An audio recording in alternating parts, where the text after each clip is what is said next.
morning and welcome to another First Take. Max Kellerman, how we doing? Molly, how are you? I'm fantastic. And Stephen A. joining us from the West Coast. How we doing, my friend? What's going on, y'all? How you doing? What's going on, Stephen? Are you ready to do this? I can't believe how ready I am to do this, considering the fact that I'm operating on only 2 hours sleep. But I guess I'm excited. So let's go. We can't tell. Yes, a lot to discuss coming up on the show. Donald Trump's comments on locker room talk is getting buzz around the sports world. Don't miss our discussion on locker room culture and that a little bit later in the show. But we're starting with Monday Night Football. Bucks rookie kicker Roberto Aguayo redeemed himself after missing 2 field goals early in last night's game, kicking a game winner as time expired as the Bucks defeated the Cam Newton-less Panthers 17-14. Newton was sidelined after suffering a concussion in Week 4. So now a year removed from a Super Bowl appearance, and the Panthers are 1-4, their worst start since 2012, putting them last in the NFC South. The Panthers faced the division foe Saints in the Superdome on Sunday. Max, want to start with you. Yep. Can Cam save this season for Carolina? No, I don't think he can. The problem is, if I were to tell you to begin with that you're in an 11-game season, Stephen A., and you're going to spot the Falcons the way they've looked 3 games in an 11-game season. Go ahead. They get a 3-game lead. You got 11 games to play. That's unlikely you're going to overtake them. So you're really looking at a wild card, I think. I think the Packers are going to be right there. And as it turns out, the NFC East isn't as bad as we thought. And even if it is, and this is an illusion, you got a 4-1 team, you got a 3-1 team. The records are just going to be hard to overcome. Furthermore, Cam missed this week because of a concussion protocol. That's not something that just goes away. That's something that's going to be there all season. And the likelihood of another incident, knock wood it doesn't happen, but the likelihood of another incident, not only playing behind that line, which went from good to bad in a hurry, but also the fact that he plays out of the pocket so much because they rely on him as their de facto running back, and he gets hit so much more than any other quarterback in football by miles. He gets hit more than Andrew Luck, more than Russell Wilson, more than any other quarterback who's mobile and also plays out of the pocket, more than any other quarterback who does that with a bad offensive line.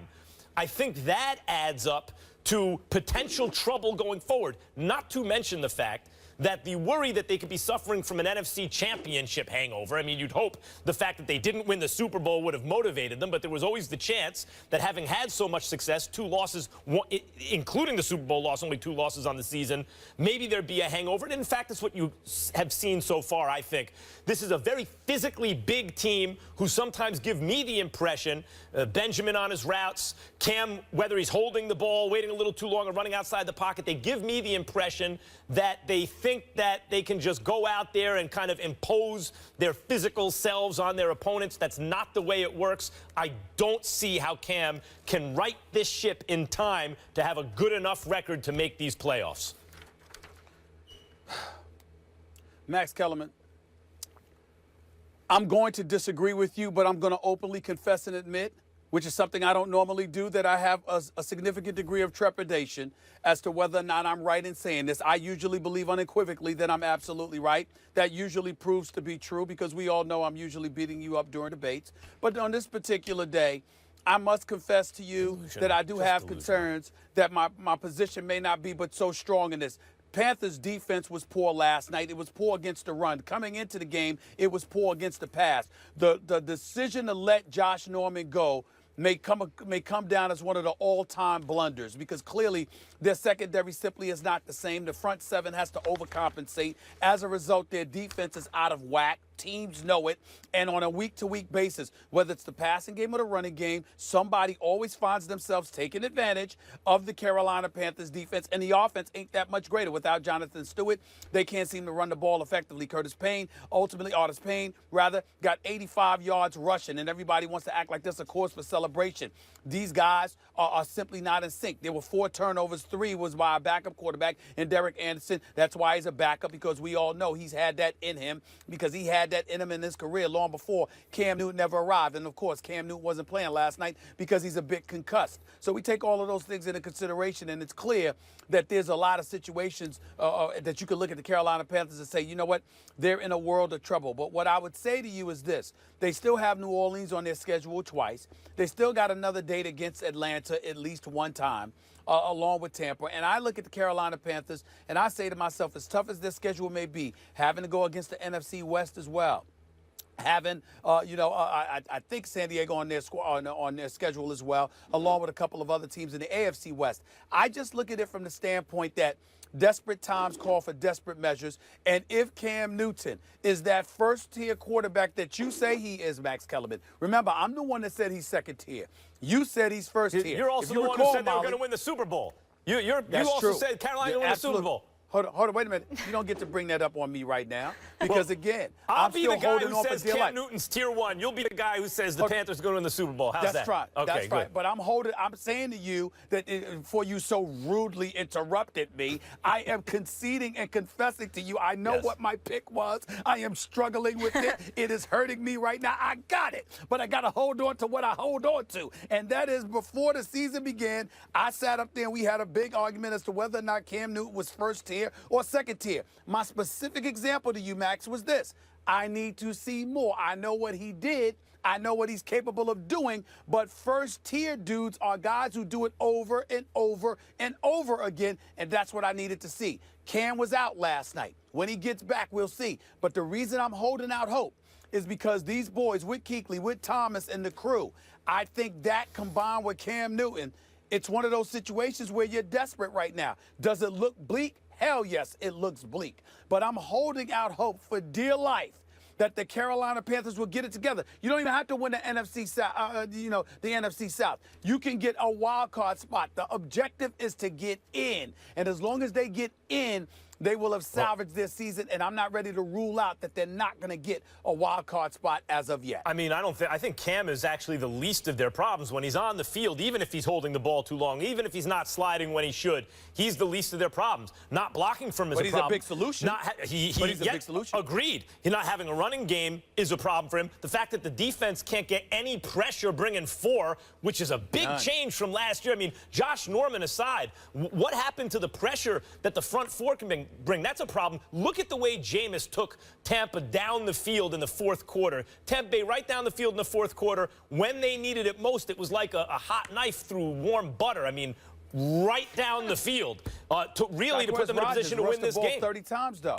He rushed the ball 30 times, and Tampa Bay, despite knowing that Carolina's secondary was suspect, still ran the ball 37 times and only threw it 30. Everybody was saying coming into the game, everybody should throw the football more because you know that guys are going to get rid of the football quicker. And more importantly, when your secondary is suspect, I mean, you replace Josh Norman, one of the guys you replace him with, you already cut. He's not even on the roster anymore. And then when you take that into consideration and the fact that teams don't have to worry about the secondary the way they used to, they can get rid of the ball quicker, which is why you're not getting the pressure that you alluded to from the front 7. You mentioned, by the way, the schedule, and they have no kind of killer schedule. I agree with that. And at first, when I was thinking about this, I thought, you know what, given that schedule, maybe they could. They're not going to overtake the Falcons, but maybe they can win a wild card.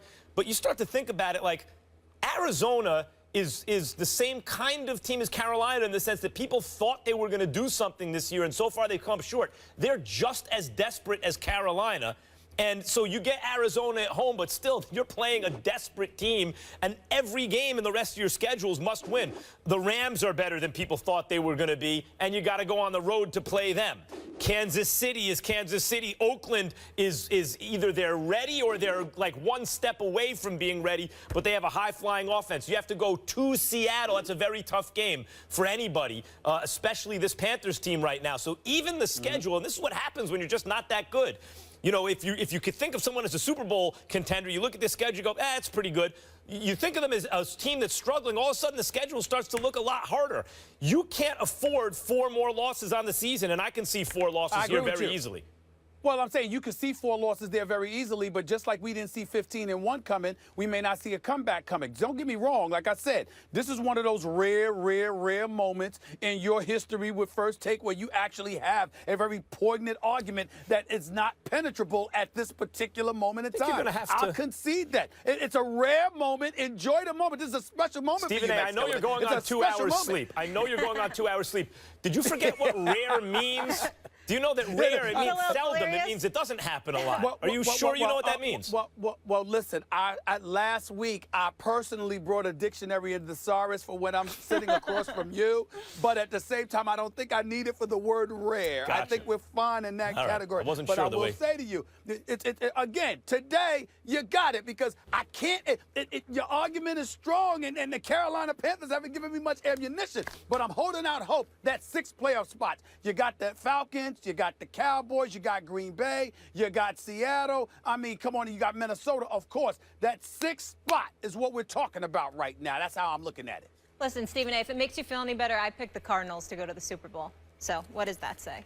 Listen, the jury, listen, we ain't done yet. We ain't done yet. This is why people like the NFL. If you believe in Cam, what's up? Yep. Well, let's go. Very true. A team who appears to have no problems right now, that would be the Golden State Warriors. So would Kevin Durant be a Warrior if Golden State held on to beat the Cavs in the finals? In a presentation at Stanford University's Graduate School of Business, the team received an award. Kevin Durant was asked whether it would have mattered had the Warriors won the championship instead of losing Game 7 in terms of his decision to join the team. Quote, well, as it started to unfold, it was no question, no way you could go to this team. And I was just like a kid, like, I'd really like to play with these guys. I'd get wide open threes. I could just run up and down the court, get wide open layups. I was basically begging him. I was like, yo, this would be nice. Then once I sat down with these guys, everything that I wanted to know about them, they kind of showed me. But we don't have to talk about that, though, because they didn't get the job done, and they came after me, and who knows what would have happened. But I guess you could say I'm glad they lost. Stephen A., any problems with these comments from KD? I believe there is. I believe anybody that should have a problem with KD because, listen, we're not going to question the integrity of Kevin Durant. Kevin Durant is a superstar. Kevin Durant is one of the top 3 players in the world. And I hate having to get on him about this stuff because even though I agree, I firmly believe and will never change the fact that I think his decision to go to the Golden State Warriors is the weakest move I've ever seen by a superstar. The fact of the matter is it's his right to make it, and it doesn't make him any less of a person, and it certainly doesn't make him any less of a basketball player. It's just that, I just thought it was a weak move. Having said all of that, I don't think that Kevin Durant understands the magnitude of what transpired last year. When he decided to go to Golden State, you know what people instantly thought about, Max? They thought about Kevin Durant in Game 6 last year. When they were up 3-2, after they had lost Game 5, being up 3-1, everybody pretty much predicted they'd lose Game 5 to Golden State at the Oracle. Game 6, you're back in Oklahoma City. Charles Barkley and TNT, called it an awful first half on the part of Kevin Durant, and he was right on the money because everything that we had come to know about Kevin Durant was not it wasn't applicable. He was rushing shots. He was taking ill-advised shots. He was doing things that he never, ever did.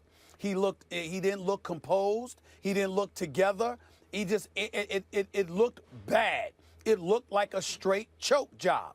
And so when you then turn around and you wait forever to be aggressive in the pivotal series clinching Game 7, and then you follow that up by going to Golden State, it brought into question how bad did Kevin Durant really want to win?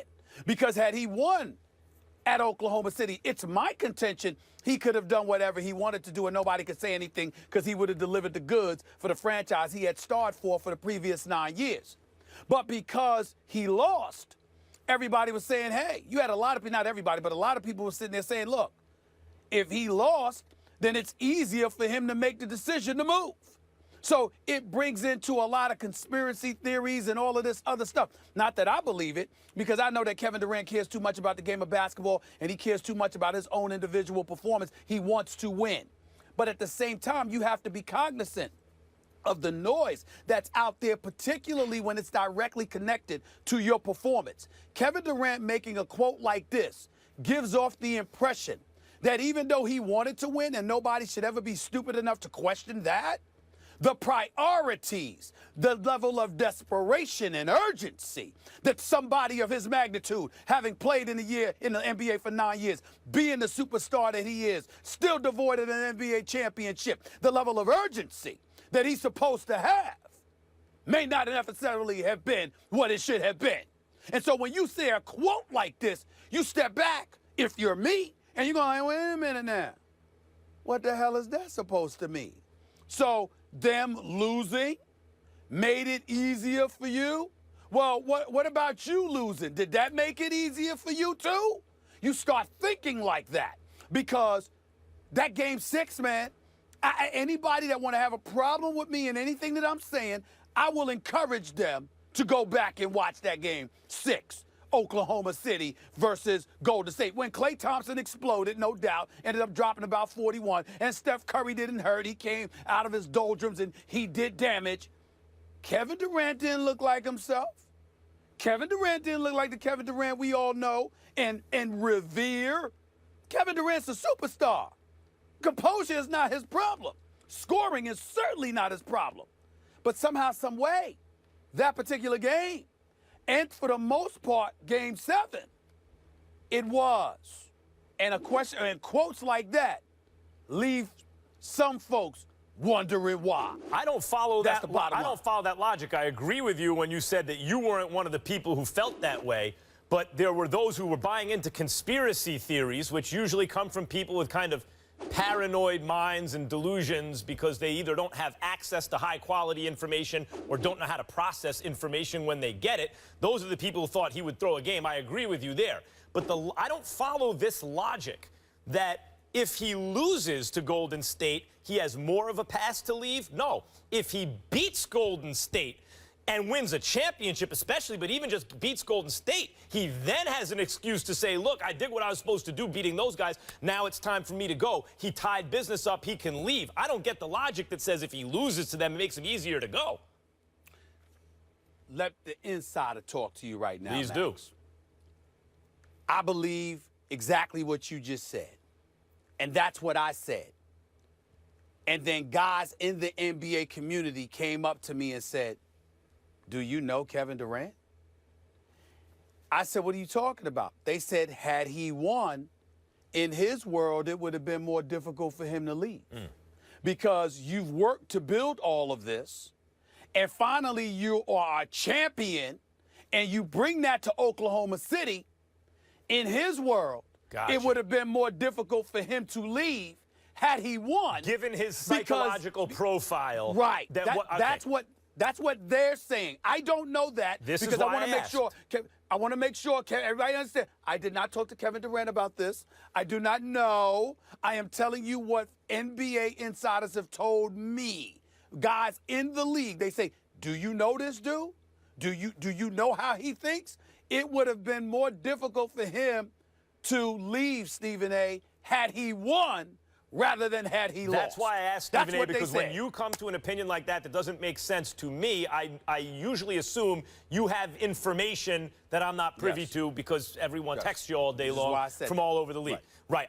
So I get that. Given his psychological profile, it would have been more difficult for him to leave. Let me just say, I was saying all last year, when it looked like Durant might leave, it was an open question, and the Warriors looked like they could challenge the Bulls' all-time wins record. I was saying all year on Sports Nation, I don't think Kevin Durant can leave the Thunder to go to the all-time winningest single-season team who are also back-to-back champions to be the second-best player on that team. That's when it looked like Steph Curry be MVP, and I assumed he'd also be MVP of the finals, of which I was clearly very wrong about the second part.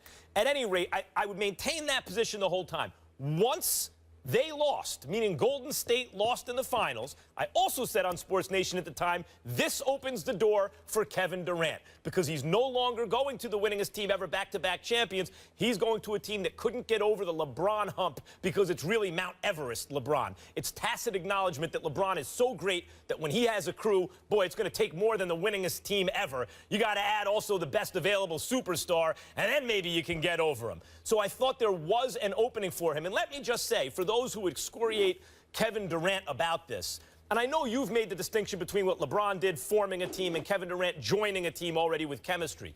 But to me, in the bigger picture, when LeBron was roundly criticized for a kind of anti-competitive move forming that super team in Miami, my point of view was, look, this is what LeBron James wants to do. He wants to win championships, and he wants to play with his friends on South Beach. I can't criticize a guy for that. And this is what Kevin Durant wants, it seems to me.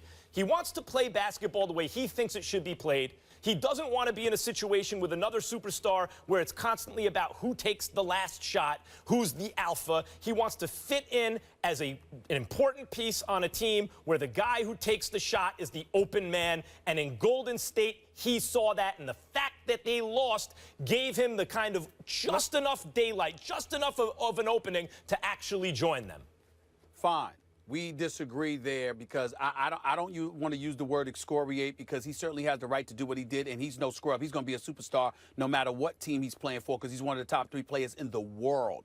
Having said all of that, because he's one of the top 3 players in the world, I consider it to be an ultra-weak move, but that's because I'm an old-school dude that I think about the Birds, the Magics, the MJs, the Isaiahs, and others, and my attitude is you don't sit up there and join such a superior team like that, okay? That's entirely different than joining forces and trying to become one, as opposed to jumping on a bandwagon on something that's already existed. My other point is this, to close this out, what you said about why Kevin Durant, you know, Golden State losing and that made it easier.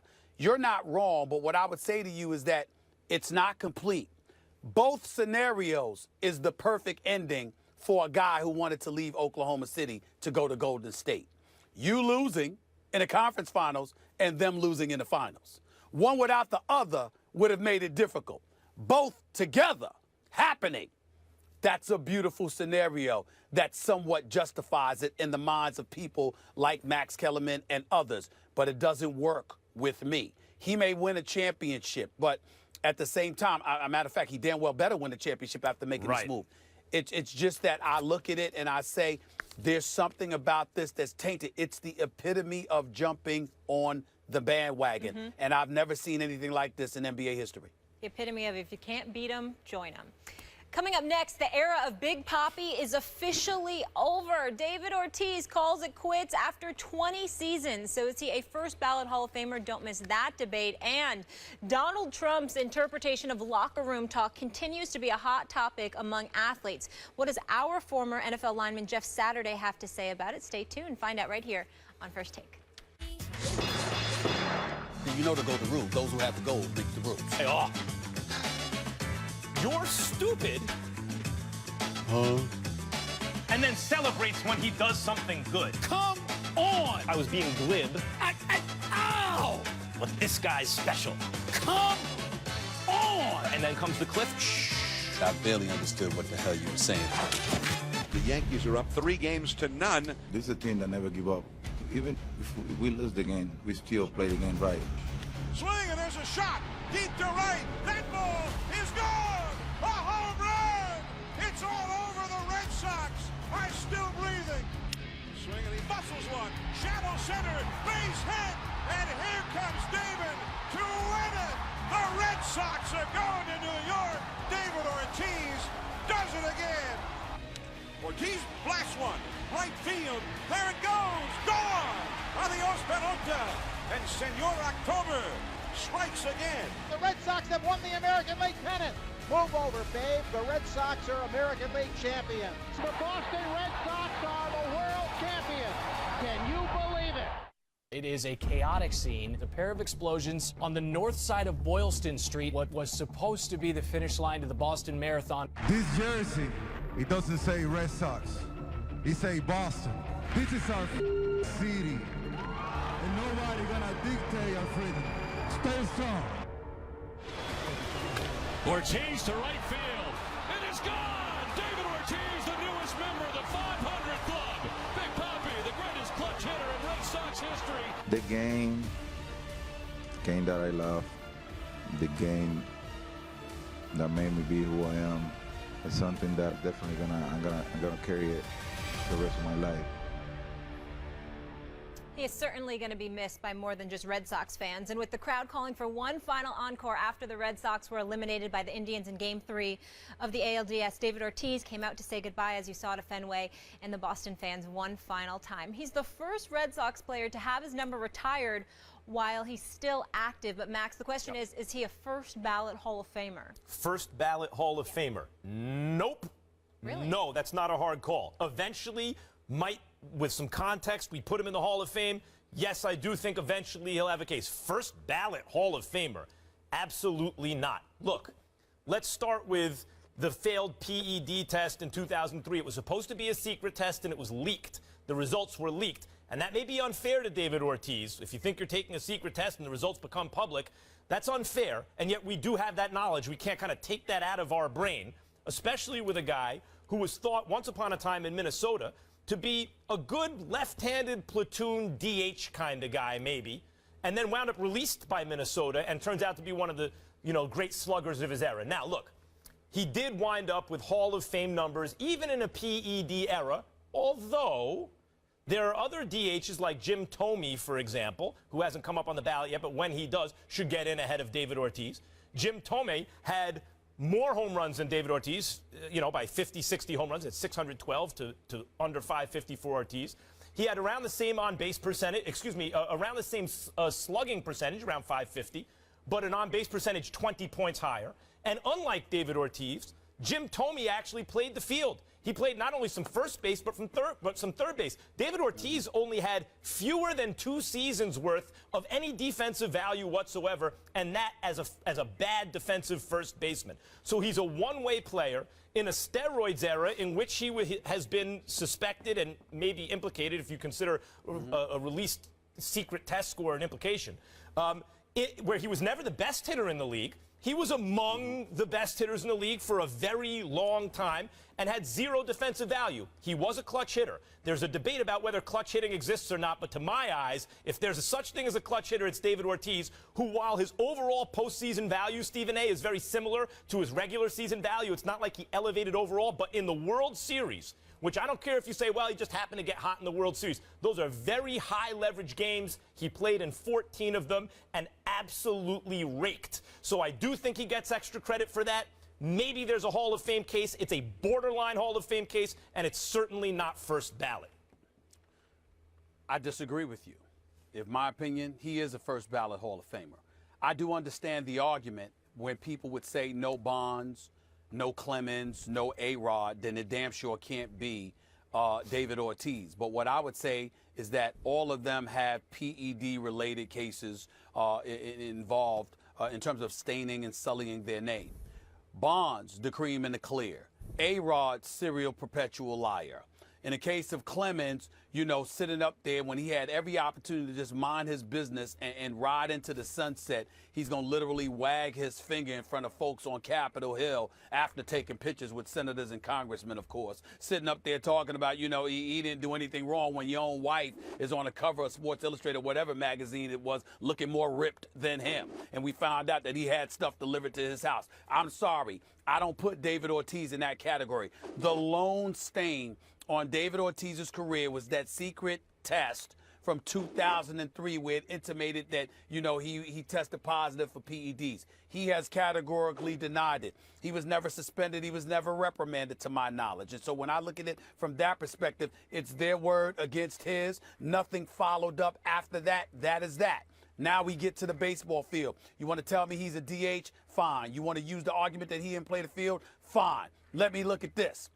2-time World Series champion with the Boston Red Sox, okay? You got 10-time All-Star with the Boston Red Sox, a career 286 average, a career 380, a career on-base percentage, 2,472 hits, ranks 103rd all-time, 500 1,041 homers, ranks 17th all-time. 1,768 RBIs, ranks 27th all-time. Okay, 22nd, I'm sorry. And 1,192 extra base hits, ranks 8th all-time. You yourself, Max, has pointed out how clutch he was. We also know that two franchises had a curse associated with their name. The Boston Red Sox were one of them. He's one of them that helped overcome all of that. I look at this guy and what he's been able to do. And I say to myself, excuse me, only third Major League Baseball player in history with 500 home runs and 600 doubles. Only Barry Bonds and Hank Aaron did that. Last 4 years of his career, he had at least 30 home runs and 100 RBIs. Last 4 years of his career, going out strong, didn't nosedive, or as you would say, falling off a cliff, like the Roadrunner, beep, beep, beep, beep, beep. That did not happen to this man. And so I look at it from that perspective. 12 of his 14 seasons with Boston, he had at least 500 plate appearances, which speaks to his reliability. The list goes on and on. I'm just saying to myself, this dude right here, 2004 ALCS, had walk-off hits on consecutive nights to keep the Boston Red Sox alive. This dude shows up in clutch moments. He has the numbers, which baseball is all predicated on. To me, the one thing you could hold against him definitively, because tradition says so, since he'll need 75% of the votes, of guys voting in his favor, and they usually vote towards tradition. The one thing he'll have against him is the PED situation in 2003. He denied it. They said it was accurate. Nothing happened to him at that moment, and nothing has happened since. What's the problem? He was also playing at Fenway Park. One of the reasons, like everyone say, well, Jim Rice's personality kept him out of the Hall of Fame. But it's also because Jim Rice had home road splits and he benefited by hitting at Fenway Park, and Rice was not a very good defender. I agree with that. But Rice was a defender. Rice did play left field for many years. David Ortiz brings you zero defensive value except for the 300 games in total. I want to hear about that. He played at Baseball's first base about the numbers, bro. Poorly. Hall of Famers are about the offensive numbers. But the numbers count in the field, too. And if you're only on one side of the ball, for example, Edgar Martinez. Edgar Martinez, one of the 3 or 4 best right-handed hitters of the modern era. I mean, you talk about Vladimir Guerrero, Pujols, maybe Frank Thomas, maybe Manny Ramirez. But Edgar Martinez is right there. And Edgar Martinez played some defense early in his career. Not well, but at least he was out there at third base. Well, if you didn't play it well, it don't matter that you played it. Well, no, it does. If you didn't play it well, it don't matter that you played it. It does matter because it means you get a bat at a position where it's hard to find a bat. Anyone can DH. You can find a hitter anywhere. Not like David Ortiz, which is why I agree he has a case. Not like David Ortiz. But I don't know that it's a winning case. He's a hitter benefiting from hitting at Fenway Park, zero defensive value, never the best hitter in the league. And there is the at least whiff of PEDs around it because of that 2003 report. I can't. Hitters just as good as him, like Edgar Martinez, are not in the Hall. Why should he be in the Hall? Maybe, but it's not a slam dunk. It's not fair for you to bring up the fact that he was playing at Fenway Park. If that's the case, they should win the World Series every year. Eventually, there's 3 outs. There's 27 outs. There's 27 outs that occur in the game, and last time I checked, 81 or 82 nights a year, they appear at Fenway Park, okay? So the bottom line is, just because you're playing at Fenway Park doesn't mean it's a given that you're going to do the things that David Ortiz has done. It means you should do better than you would otherwise. Not to mention clutch. I saw him smack home runs in Tampa. I saw him smack home runs at Yankee Stadium. Fenway Park wasn't the only place he smacked home runs. But this man has shown up. He's helped by that offensive environment. And I will say this about clutch. As a Yankees fan, the last time a guy scared me at the plate like David Ortiz was probably George Brett when I was a little kid. Then your argument is done. Your argument is done because you're conceding he feared you. There are clutch hitters. But George Brett played third base. He played a position where it's hard to find a bat. David Ortiz ain't nobody saying he don't belong in there. David Ortiz played in an era where runs were cheap. He was never the best run producer. And so now we holding the error against value, meaning he played in a position where offense is cheap. We gonna hold the error against him now. Come on, Max. Yeah. You're holding. Hold on. Let's put it in perspective. You're holding the error against him. Sure. You're holding the park that he played in against him. Mm-hmm. You're holding the PED test, which he's categorically denied against him. I mean, let me ask you a question, Max. You got a problem with the car he drives? Socks he wears, what he eats for dinner? I mean, it seems to me like you're just coming up with one thing after another. Are you suggesting that my hatred of the Red Sox is coloring my view of David Ortiz? Listen. Yeah, because while that's a good argument, in fact, it's incorrect in this case.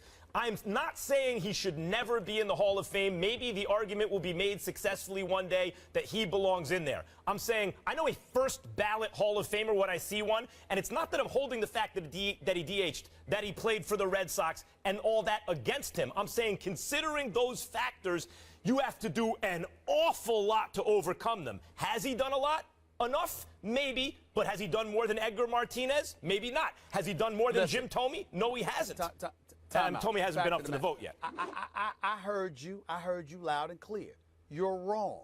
And I'm telling you you're wrong because of the stuff that you keep bringing up. It ain't his fault. I mean, listen, you playing at Fenway Park, you playing at Fenway Park. If we're going to disqualify him, what we're going to do? Disqualify all members of the Boston Red Sox because of the park they playing because of the uniform that way? That's asinine, okay? The fact of the matter is the ball has to connect with the bat and go a few hundred feet in order for it to be a home run. And David Ortiz has done that better than most in Major League Baseball history. Right. That is a fact. And so when you look at the numbers and you know that a lot of it has occurred in clutch, see, that's the big thing to me. If there were no clutch performances, that would be different. But when you show up, when it's time to show he gets up all the clutch at home bonus or points on the from road, me. give that man that love. He Sorry. gets all the clutch bonus points from me. But just to quickly disprove your point that it doesn't There's matter nothing that he's a quickly DH. about what you're saying, If you're but a go ahead. shortstop, the offensive standards to make the Hall of Fame are lower than if you're a first baseman, because there are more first basemen that can hit than shortstops. There are fewer people who can play shortstop.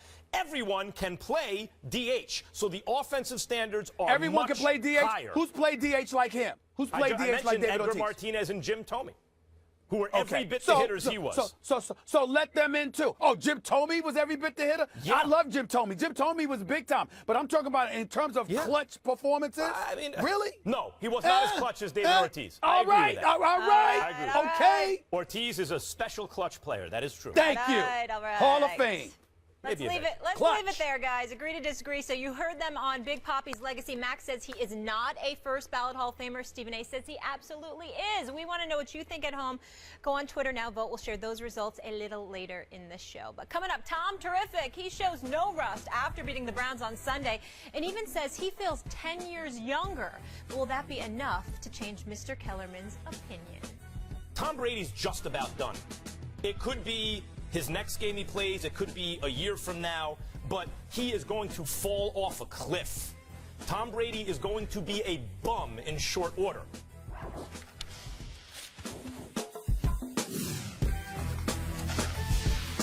It was fun to be out there, fun to be a part of, us winning games. I've talked at length about how I've, been feeling over the years, and I feel better now at 39 than I did when I was 29. And it was just, I think due to a lot of things. So I feel like I'm in a good routine, and if I play a game like yesterday, I feel like by Wednesday practice, I'm, geared up and ready to go.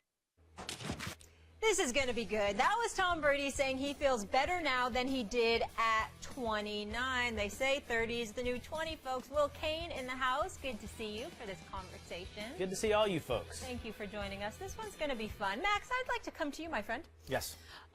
Would you still stand by your statement at this point after hearing Brady's comments that he feels better now at 39, that he will be falling off a cliff sooner than later? Of course. And I said in the next 18 months at the time, because no one plays well at 41. I left out Warren Moon, who had one very good season.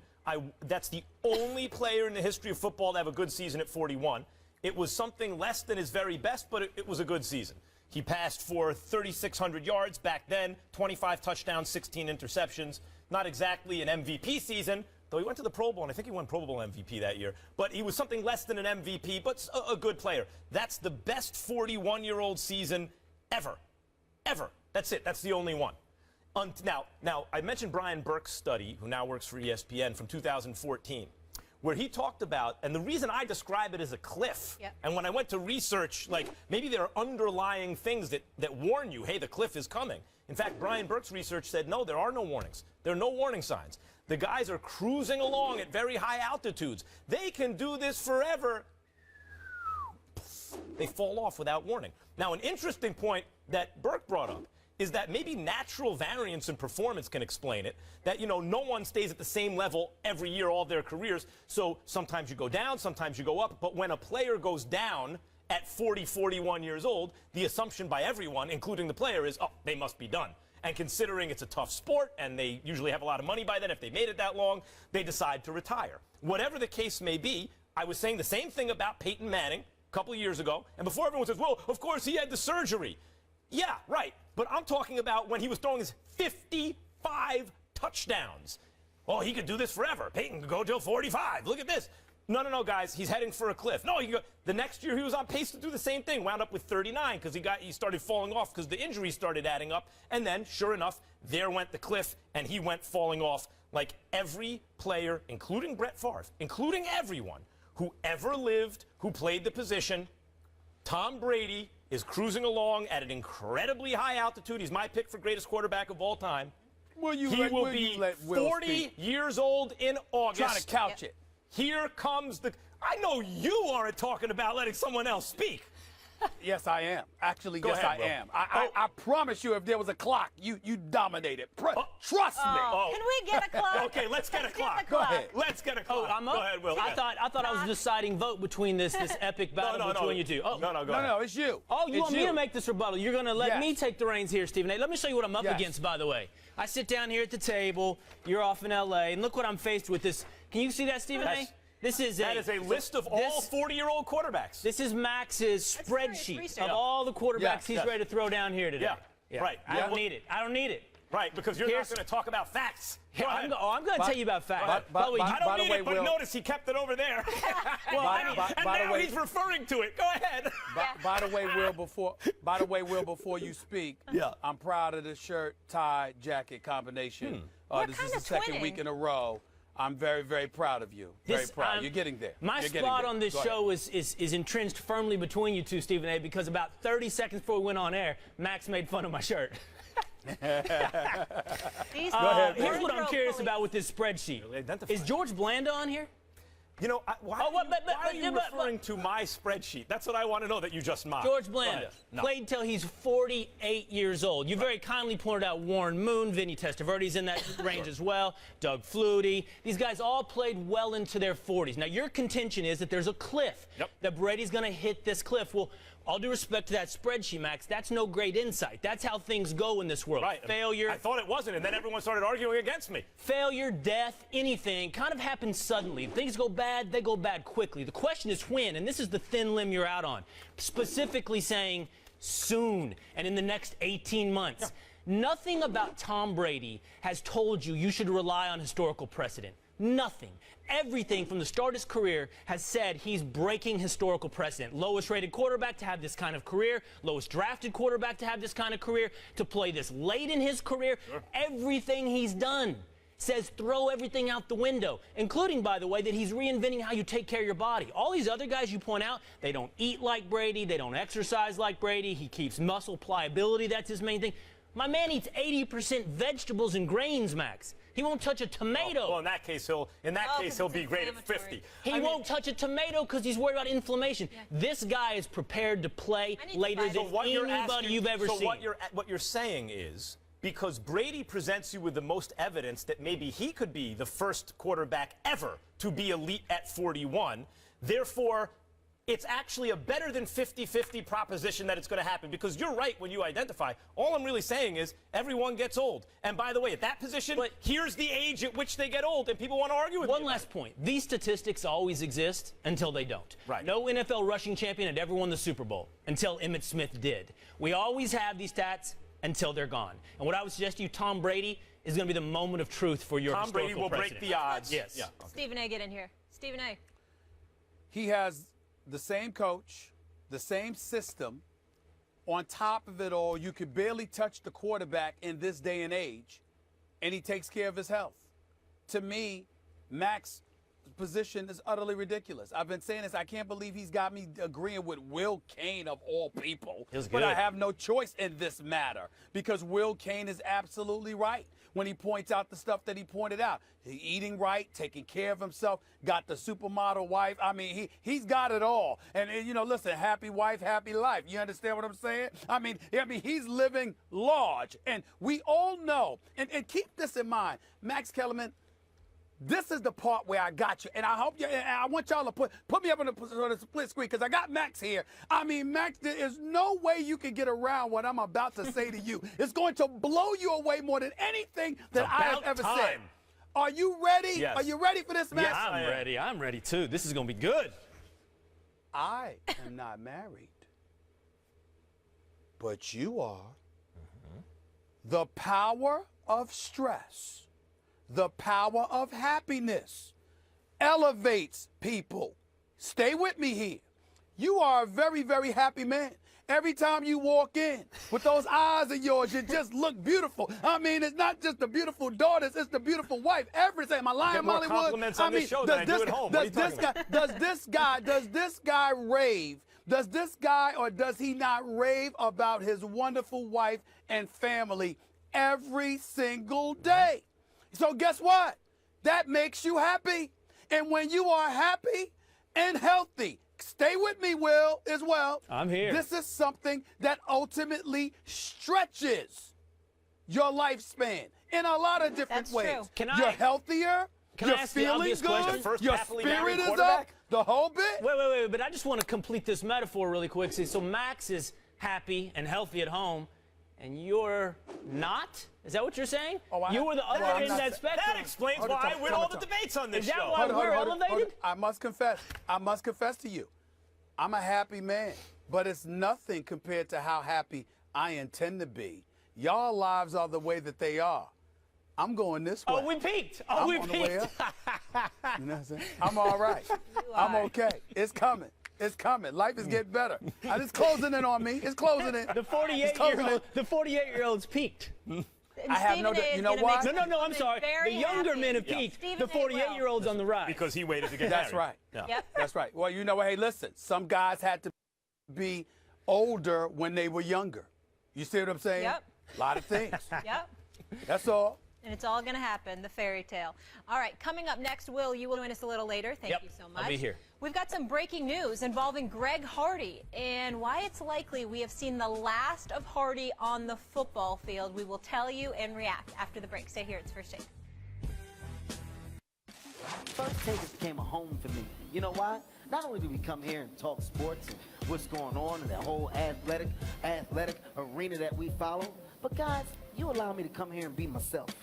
I need to be on the table at First Take because I know basketball, Steve. I've never seen somebody that's wrong so much. I chose to do comedy and act. I could have went the basketball route. If I don't talk about you, I don't like you, okay? But I love you. Oh, it's going to be so good. Don't miss First Take this Friday when comedian and actor Kevin Hart, he will be here in studio. Always fireworks when he's on the show. Do not miss that and what he has to say. That's Friday right here on First Take.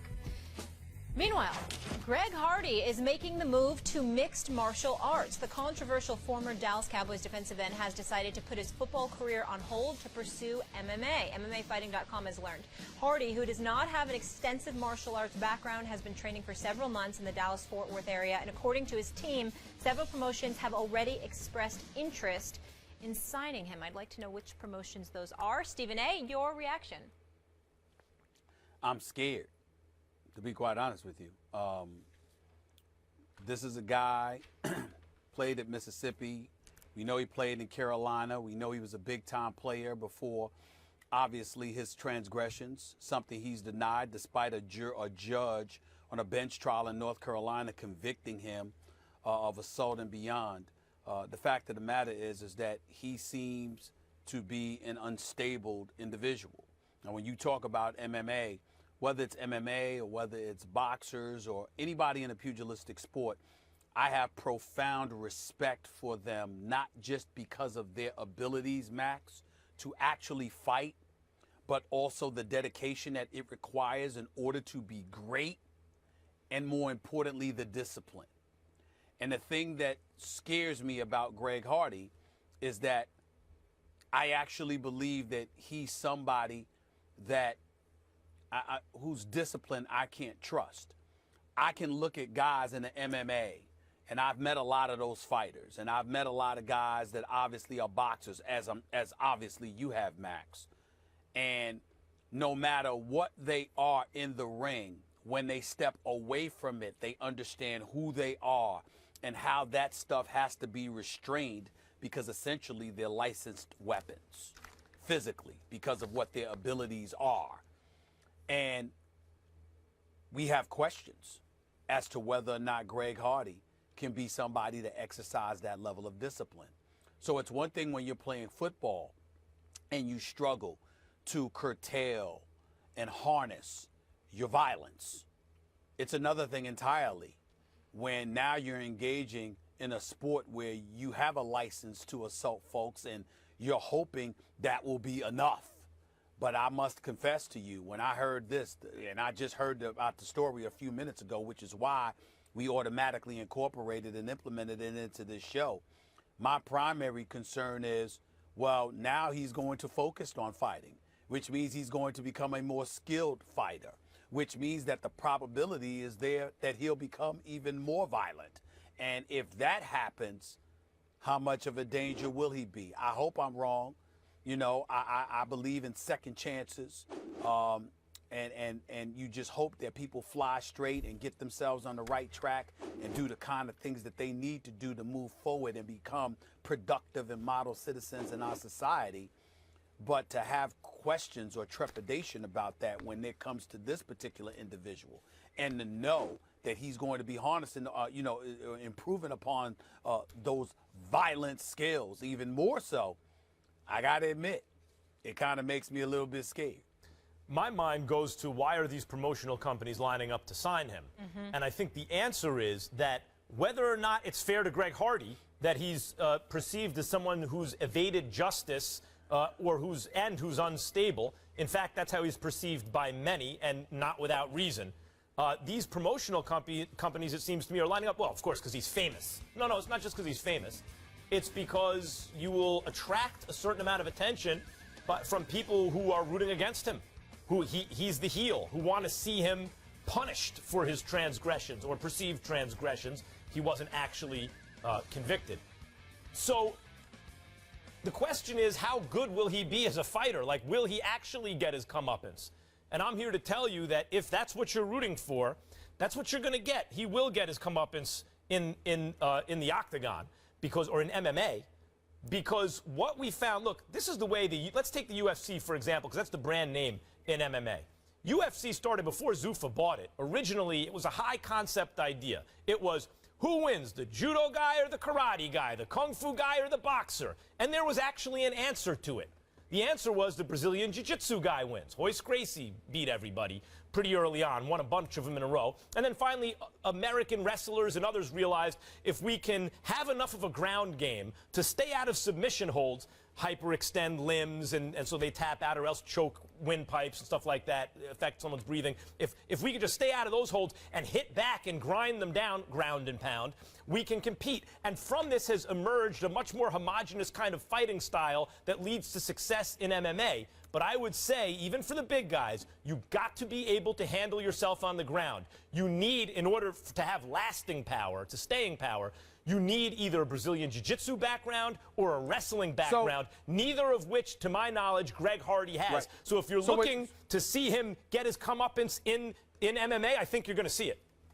So that's basically what you're saying. For those that can't stand him, for those that are rooting against him, this might be the perfect remedy, because the comeuppance that he did not receive in the legal system, in a lot of our eyes, you believe he's going to receive that in the UFC. Not at first, because if these promotional companies are going to spend a lot of money on him because they think he will draw attention, they will protect him at first. Early on, he'll be put in against opponents who he can beat. But before too long, if he can even get through that phase, he's going to have to fight some real fighters, and at 285, he's going to have to fight some real big fighters with wrestling or jiu-jitsu backgrounds, and then it's going to be a wrap. Well, for me, that might be the case. I guess what I'm thinking about is that somewhere along the way, in order to prepare yourself just to walk into the octagon, you're going to be training and making yourself even better, at a particularly violent sport like that. And if you can't harness your behavior and your discipline off the football field or outside of the octagon, then that makes you even more of a weapon than you were before. That's a point when well taken. Supposedly you were doing damage. That's a point well taken. It's a serious thing. It's a real consideration, and hopefully the discipline of fighting will help him bring discipline in his personal behavior. I hope Hopefully. so, because the only thing I want to see him fighting first is his demons. You heard these guys talking about Greg Hardy's move to MMA, but now we want to hear from you. Do you want to see Hardy as an MMA fighter? Go on Twitter, vote. We'll share those results a little later. Presidential candidate Donald Trump has been under extreme fire over the past few days for some wildly offensive comments he said in 2005, where he discusses using his celebrity to get away with sexually assaulting women. At the second presidential debate on Sunday, Trump said he was not proud of his behavior and that he had apologized to his family and the American people, but he also brushed off those comments as, quote, locker room talk. Well, many NFL players have chimed in saying this isn't how they talk in locker rooms. Former NFL punter Chris Cluey wrote a piece for Vox speaking out against Trump and his definition of the locker room culture. We want to share a portion of that with you. Cluey writing, "You're wrong in the only type of wrong an over-tanned ham hock like yourself can accomplish, plummeting past the morass of gross incivility into the abyss of depraved sociopathy. How do I know this? Simple. I was in an NFL locker room for 8 years, the very definition of the macho alpha male environment you're so feebly trying to evoke to protect yourself. And not once did anyone approach your breathtaking depths of arrogance and imbecility. Oh, sure, we had some dumb guys and some guys I wouldn't want to hang out with on any sort of regular basis, but we never had anyone say anything as foul and demeaning as you did on that tape. And hell, I played a couple years with a guy who later turned out to be a serial rapist. Even he never talked like that." Jeff Saturday here with us to join the conversation. We appreciate having a player perspective, but I want to start with you, Max. What was your take? I think Chris Cluey is very angry at Donald Trump, but in terms of his, and for good reason, in terms of Cluey's assertion that he never heard that kind of talk, look, if you take, and Trump is talking, when they spin the talk, because they're trying to make an excuse, as locker room talk, I don't think they're just talking about professional sports locker rooms. Right. They're talking about locker rooms at, I guess, country clubs or gyms, although I haven't heard that in my experience, that. But if you're talking about, let's just limit it to professional locker rooms. There are 32 NFL teams, over 50 guys in each locker room. There are 25, just take baseball and football, there are 25 guys, over 25 guys in every Major League Baseball locker room, 30 teams. You're talking about right there, 2,000 plus guys every season. For how many seasons now? Of course, things like this have been said, just because if you get that many people having that many conversations, anything you can imagine that might be said will be said at some point. I think what's really going on here is that very few would want to admit that anything this vulgar would be said because they don't want to become clickbait, which in this environment you will become clickbait. But I also think what's happening is essentially Cluey and others, many, many others from professional sports, are saying, don't damn us, when they hear locker room, don't damn us by association. Don't damn us by associating Trump and his comments and that kind of way of thinking with even a part of our professional work environment. I think that's what's going on here. Stephen? Let me say this. I've been covering professional sports for over 24 years as a journalist. I started off my career, before I started my career off at the New York Daily News as a high school reporter, I covered as an intern Greensboro, North Carolina, Winston-Salem, North Carolina, Atlanta Journal-Constitution, et cetera, et cetera. Started off at the New York Daily News, went to the Philadelphia Inquirer for 7 years. In the midst of being at the Philadelphia Inquirer, also worked for CNN-SI, then Fox Sports, and then obviously ESPN all of these years. I've been in locker rooms for over 23, 24 years. I've never heard what Donald Trump alluded to as it pertains to locker room talk. I've heard vile talk. I particularly am alarmed when us as the black community is highly sensitive to the N-word, as well we should be. But white reporters and others will walk into the locker room and players are playing some of the music with the misogynistic lyrics and the N-word being spewed every other word. the loudspeakers booming, and there's no regard for the fact that there are reporters that happen to not be black in the room listening to guys dancing and singing and saying all of this stuff. Having said all of that, I've never heard in any locker room, NFL, NBA, college, pro, Major League Baseball clubhouses. Hell, I've even been in the locker rooms inside of, for a hockey game, for crying out loud. I've never heard it, not one time. In terms of grabbing a woman's privates, you just gonna take it, you force yourself on her. When you're a celebrity, you can get anything, you can do what you want to do. There are unquestionably people who may feel that way. But verbalized and talked about and echoed in such a way, no, I've never heard that at all. And so what I would say is that when we look at it from that perspective, I don't blame the Chris Clueys of the world and others, and Udonis Haslem for the Miami Heat and others speaking up and speaking out, because they have wives and girlfriends, they have children, they have daughters. They don't want anybody thinking that that's the kind of stuff that is appropriate, that's the kind of stuff that is ordinary, because it's not. And to me, when Donald Trump said that, by the way, I have a problem with everybody jumping to the locker rooms thinking that he was talking about baseball or basketball or football. Why couldn't he have been talking about golf? He owns a bunch of golf courses, a bunch of country clubs. I mean, how come they didn't bring that up? Why is it that it got to be, the brothers playing in the NFL or the brothers playing in the NBA? How come nobody brought up golf? Donald Trump owned a USFL team. But that was about it. He didn't own an NBA team, didn't own an NFL team.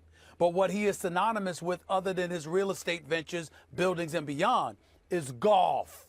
How come nobody asked that question? How come I'm not hearing a bunch of quotes from a bunch of golfers? Because that, to me, would be what the billionaire is most synonymous with than the other sports. That is what I have to say about that. Yeah, that's a good point. I think when Chris is talking about it, I think it's offensive because when you get the locker room, in air quotes, that kind of stigma, it hurts. I've lived in an NFL locker room for 14 years, a college for 5, high school before that. To say I never heard anybody say, filthy things or things that were dead wrong. And what Donald Trump said was dead wrong. And it should have never been said, should have been apologized for, and not make anything, not try to tighten anything. Just own it. I own it. I said it. I shouldn't have said it. I was dead wrong. But when everything kind of got spun, to your point, spun politically to try to make it or ease the situation, when you go to locker rooms, there are a lot of things said in locker rooms that you would never want to be overheard by a mother, sister, daughter, and I got daughter. I mean, listen, it is a different world. You do not want those things being said. But I can speak for my own locker rooms. Being in Indianapolis and Green Bay for 1 year, that was not common discussion. Okay, there would be outliers, conversations, but for the large majority of the conversations we had in our locker room were good conversations. They were not like this. Now, was there, people playing jokes on each other, busting each other up? Absolutely. But to the point where it went with Donald Trump, it didn't go there very often. But for guys to say they never heard those kinds of things, I would be surprised that no one ever heard someone talk absolutely, because that's just being there. I've heard it, and and listen, I totally disagree with it, but to say that it's never been said, that's where I would just say, the number of conversations that are going on, everything that you can imagine, and but some you can't. I think the problem for me was that when you tried to justify it by saying locker room talk. Because even if it's in the locker room, it's not right. No, that's a cop-out, yeah, exactly. and that's mental manipulation. Exactly. And you're not an athlete, and last time I checked, you're not in a jersey. So why are you blaming athletes? And I don't want to hear that. No. Let me whoa. Yeah. Let me chime in. Okay. And I'm going to chime in to Molly's point with a question for you, Jeff Saturday, and for you, Max Kellerman. And I have to ask this. Trump's comments, is it fair to say that he was talking, dare I say, about the rich white society locker rooms of country clubs and golf courses? I mean, that's what I was alluding to earlier. Because when he talks locker room, is it possible that this billionaire who owns golf courses, you're talking about the country club, you're talking about the golf courses, you're talking about affluent white individuals that are distant from the normal rules and regulations that govern the rest of us, that may have felt free enough to say such things. I don't know the answer to that question, and I don't want to step out on a limb by making an accusation, but it is a question that folks in the locker rooms, particularly African Americans, might have at this point. Yeah, it would be. I mean, I didn't grow up that way, so I have no idea what golf locker rooms are like. Yeah, Never been around them. I mean, I've been in NFL, college. I've been in. I've played baseball, I've wrestled. I've done all those kinds of things, but I haven't been in their locker rooms. You know what they talk about in the locker room? And I don't golf. But I have been in all different kinds of locker rooms. And you know what the locker room talk is? How's your cholesterol, right? Yeah. Like, what is that medication you're taking? How's your family? Those Well, kind of I things. wouldn't go that like, far. That's locker. I didn't know that. I've never heard that. The point is like locker room talk. Most talk when men are alone is not depraved talk. Right. Sometimes it is, particularly when you're adolescent or in a group that fosters an adolescent dynamic. That's a great point. But generally, it's adult conversations, even when it's adults behaving like children. And I was going to say this. I would say the things that I can remember that were things that you definitely were my younger years in the game, whether it be college, right? Because you're a bunch of young men who don't know. All exactly. And I'll say this, as a high school coach now, I help coach high school with my son's team. We are very specific of how we treat our young men in respecting everyone, the way that you handle yourself in school, out of school, on the field. You're trying to shape these into good, productive young men in your community. So we do have these conversations. No different than Matt Brown having these conversations with me when I was in college about, hey, Jeff, you can't act like this, right? You can't behave this way. You can't speak to someone this way. You can't use this language in this situation, right? And I was a young guy, but I was taught, right? But when you try to generalize locker room talk, I think it was tongue-in-cheek. I think he was going to Max, to your point, where male-dominated, in this certain environment, guys will act or say a certain thing. But to stamp it with locker room, I think it went above. And I think no one wants to be stigmatized by Trump's language. No one wants a stamp putting on them in their profession that this is the way guys talk, because it's not true. And again, being in that locker room, that is not what happened in the Indianapolis Colt locker room, the Green Bay Packer locker room. Those conversations were not had. If they were had, maybe they're had in private, but as a general whole, in totality, that was not the conversation. They were much more productive. I mean, it could be religion, politics, family, finances, you name it, all those things. I mean, the locker room is where you grow and develop as a person a ton of times. This conversation is a small part, almost a minuscule amount. And I'd hope a presidential candidate would be held to a higher standard than describing women as objects, but that's where we are. Jeff staying with us to talk Cam Newton. How much is he to blame for the Panthers' slow start to this season? That is coming up next.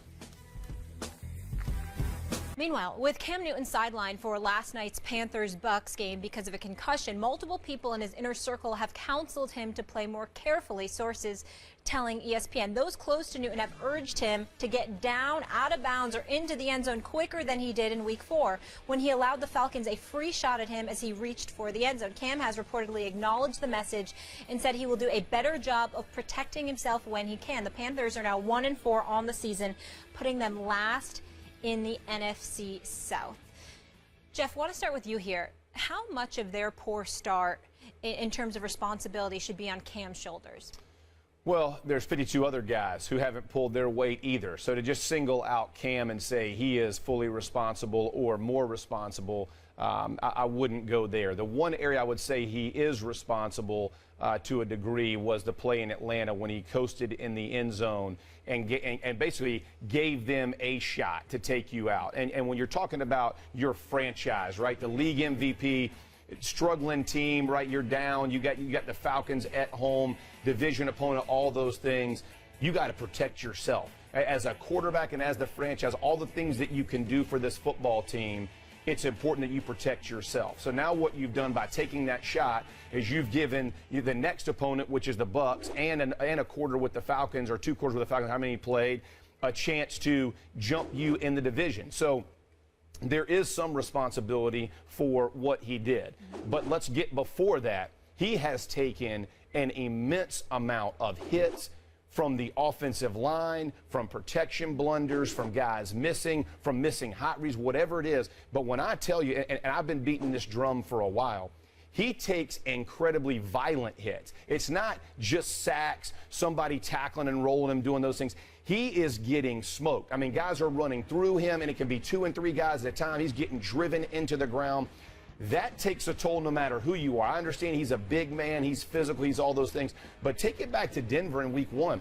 He's taking these shots, and you can tell standing up, he's a different guy. Now, concussion, protocol, that I have no idea. I'm not getting that word. But I'm telling you, he's taking hits that will make playing the game more difficult. No different in Minnesota, right? Same type mentality. These guys are pinning their ears back. They know the line can't protect. And he's taking these shots where he's not protecting himself or he's not getting down to live to play the next day. So there is a small amount of responsibility in that. From my perspective, if I'm him, and I know, I remember Peyton Manning used to say it all the time. Hey, I'm going to live to play the next day. Free runner, I'm getting down. Now, is it the most heroic thing in the world? No. But did he play for an awfully long time at an awfully high level? Absolutely. And did he give us chances to win much further down in his career and bigger games? You live to play those plays. And I think that's good advice. And for Cam, he is competitive. I love the way he plays the games. There is no player in the NFL that can take this kind of beating and sustain it and continue to be productive for many more years. He's got to protect himself at some point to be the type of player, the MVP caliber he can be. Jeff Saturday, I'm disappointed in your position. And the reason why I say I'm disappointed in your position, even though you pointed out that he's a small part, you primarily stayed focused on him. The Carolina Panthers this year, still over the first 5 weeks, one of the better offenses in the game, 8th in yards per play, 3rd in yards per game, 11th in points per game. The bottom line is that Dave Gettleman is the biggest reason why the Carolina Panthers are struggling right now, because he didn't ensure that either he kept Josh Norman or that he replaced him with McClain or Worley. You know, one guy that was sticking Julio Jones a couple of games ago when he gave up 12 receptions for 300 yards, turned around, and what happened? He's not even on the roster now. This defense is a shell of itself. Kawan Short hasn't showed up and produced to the level that he was producing last year, albeit there are reasons for that, but he still isn't the same impactful player. Luke Kuechly can only do but so much. He doesn't have help because he's got to help on the backside and he's got to help on the front side as well. And because Josh Norman isn't there, you've got huge, huge holes in your secondary. Does Cam Newton deserve a small bit of blame for what has transpired? You're absolutely right about that, because you got to make yourself available. You can't put yourself in precarious situations that's going to get you concussed and knocked out and held out of games, because if he's playing last night, chances are he doesn't throw 2 of the 3 interceptions that Derek Anderson threw, particularly one in the end zone that ultimately could have given them the lead and they would have ended up winning the game. But at the same time, Cam Newton is not even close to being the big problem for the Carolina Panthers. It is their defense, which is a shell of itself right now, because their secondary is such a question mark that it's put immense pressure on the front seven. It's compromised Kuechly, it's compromised Thomas, it's compromised Kawan Short, and the rest of the crew on that defensive line of scrimmage with Coney Ealy and those boys. It's compromised everybody. That is the problem with the Carolina Panthers, and that directly speaks to the general manager who decided to offer Josh Norman a contract and then renege on it and pull it off the table because he thought the locker room and all of this other stuff would be better without the guy. Josh Norman's absence is the biggest reason the Carolina Panthers are struggling the way that they've been struggling right now this season, because their defense is not the same. Yeah, here's the thing. I would agree with you on defensively, and they got run right at it last night, right up the middle, 25 of their 30 runs up the middle, so they're definitely not producing. But your numbers on the offense, when you watch the games, it ain't about moving the ball. It's about putting that thing in and taking control of games. So regardless of where they stack up from a statistical perspective, you and I both know they aren't – Listen, at first and goal last night, why are you putting the ball in Anderson's hand to throw that thing? That ball should be run 3 times, right? Like that would have been run by Cam if he was in the game. Yeah, zone read. Even if it's Anderson, run the play, man. Tolbert's still there. Payne, give them the ball. But their identity is different when Cam is not on the field. It's a different identity. Whatever the numbers are, they aren't commanding the same respect offensively as they did last year either. The question is, how responsible is Cam for the hits he's taking? And I get it. Why both of you mentioned first, look, there are a lot of problems on the Panthers. Cam isn't one of them. I agree. I think even before we just answer a straightforward question like how much of the responsibility does he get for taking the hits, we have to say they got problems. Absolutely. Cam Newton's not part of the problem. He's part of the solution. For sure. It's a lot of other guys who deserve blame for the problems. However, in terms of the hits he's taking, partly it's the refs who allowed him to get hit the way they once allowed Shaq to get fouled on every play. Because they look at him, I think, and go, this dude is so big and strong. And then also he's out of the pocket a lot. That it's like, in order to contend with him, you kind of got to let the other guys get away with something. I disagree with that. In a full contact sport like football, it's even more unfair in a sport like football than it was for Shaq in basketball. Part of it is he's just taking hits, especially this year. He's faced some really good defenses, the Broncos and the Vikings, and then he did that stupid thing against Atlanta, which is not a very good defense, but took a savage shot as though he was playing a good defense. He didn't make it any easier on himself. Part of it is he's holding the ball too long in the pocket because his receivers are not running the crispest routes I've ever seen and are therefore not always open. So, it's partly that. If you look at how much, you think about a guy like Roethlisberger, because not long ago he was the poster child for a big, strong quarterback who the refs might let you get away with a little something against because what are you supposed to do? That's right, Biggie draped on. Cam, in the same number of years that he's been in the league with Roethlisberger, has been hit, listen to this, 500 more times than Roethlisberger. So a lot of other people deserve blame for it, no doubt.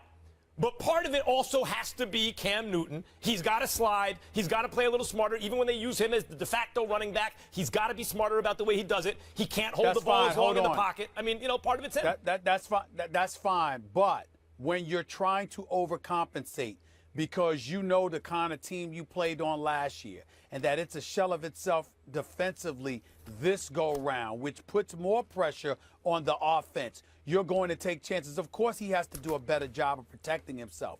But again, it points to ultimate culpability being on a part of the defense, which is by the GM and his negligence of duty in doing what he was supposed to do, because it puts more pressure on Cam to try and overcompensate and make up for what he knows this defense is lacking compared to what they did during their Super Bowl run.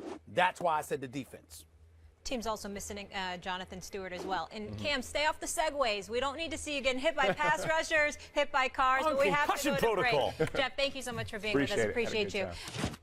After letting Brock Osweiler ditch Denver for Houston in free agency, John Elway and the Broncos had some big question marks at the quarterback position. The team decided to go with first-year starter Trevor Siemian, who managed to lead the team to a 4-0 record before leaving the game with a shoulder injury in Week 4 against the Bucs. Siemian couldn't go this past week, leading to rookie Paxton Lynch stepping in against the Falcons, who beat Denver 23-16. Will Kane is back. How are we doing? I'm good. I want to start with you on this subject. Has Elway botched the quarterback situation in Denver?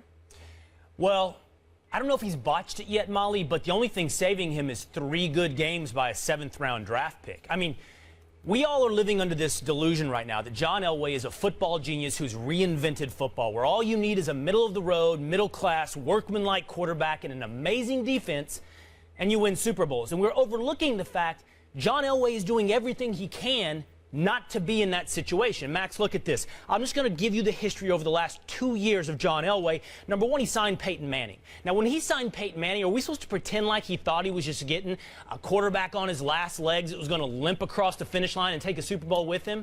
No, he was signing Peyton Manning.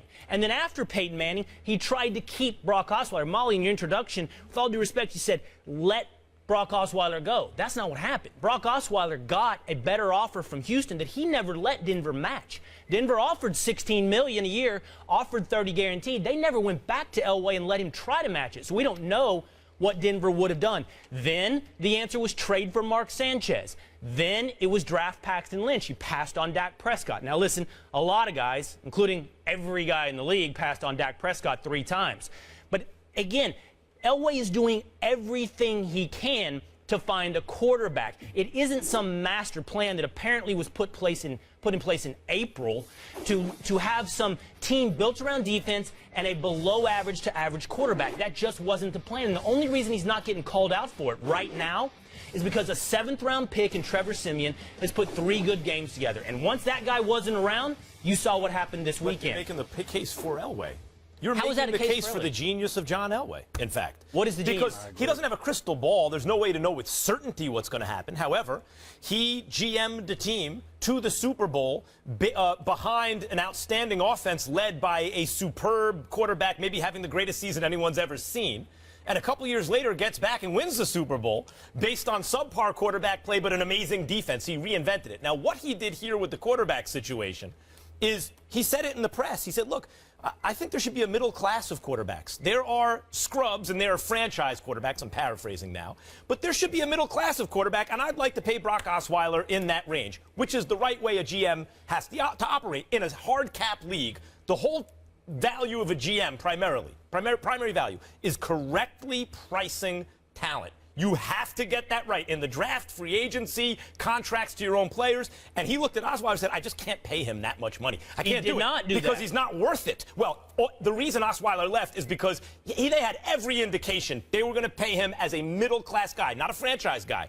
So he was willing to take that risk. Yes, he was risking the fortunes of the team if he got really subpar quarterback play. But he looked around and said, you know what? We had subpar quarterback play last year, and I think it's a calculated risk worth taking that I can find a good enough quarterback to take over right now.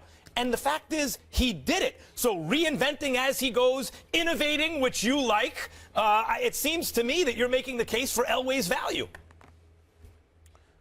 I don't have the energy today to educate Will Cain as much as he desperately needs to be educated. What I will say to you is this.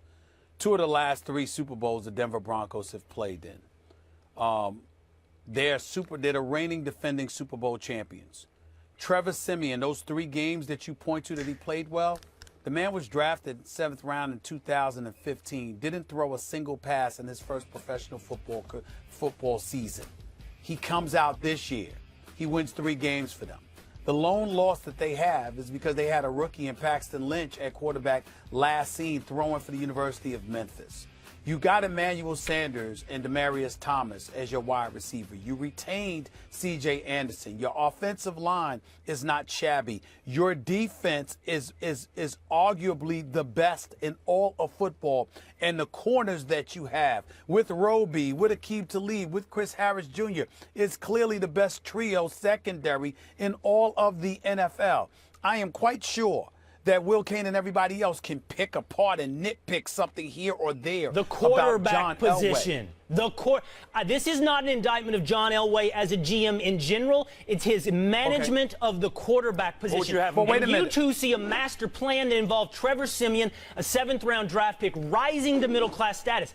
I see a reaction to continued striking out on finding someone else. Hold on, Max. And what I'm telling you is, I can read between the lines. If you think they're going to win a Super Bowl with Trevor Siemian, maybe. Max likes historical precedent. I'm just telling you, it's such a rare historical precedent for a first-year starter to win a Super Bowl that John Elway might pull it off. He might. But you know what? You can run through a dynamite factory with a lit match.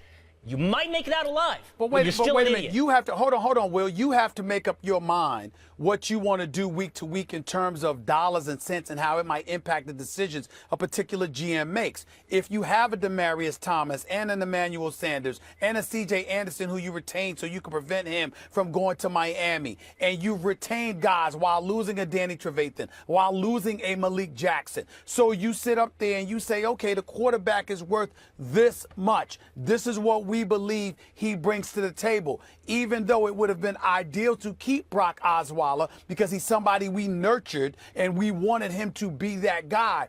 if he leaves, the backup plan that we have in place allows us to continue moving forward with the vision we had, which is consistent with what we wanted. So really the only thing to hold against John Elway is if you're telling me under no circumstances should he have lost Brock Osweiler, and I'm not sure how people in Houston would feel about you saying that right now. I don't know. I think it's a straw man argument that he had a master plan. I think, the definition of a dilemma is actually a choice between two bad options. It's not just a hard decision. John Elway had a dilemma. There were no great quarterbacks to be had once Peyton Manning declined. RG3, already hurt. Kaepernick, not ready to play, obviously. Sam Bradford, not considered a great quarterback, and they got a king's ransom for him. Osweiler, do you think Osweiler's necessarily better than Simeon? These were his options. Just to be clear, those weren't his options. Risks. Max, we have seen Sam Bradford play wonderfully for the Minnesota Vikings. That was an option for John Elway. We have seen Dak Prescott perform wonderfully. That was an option for John Elway.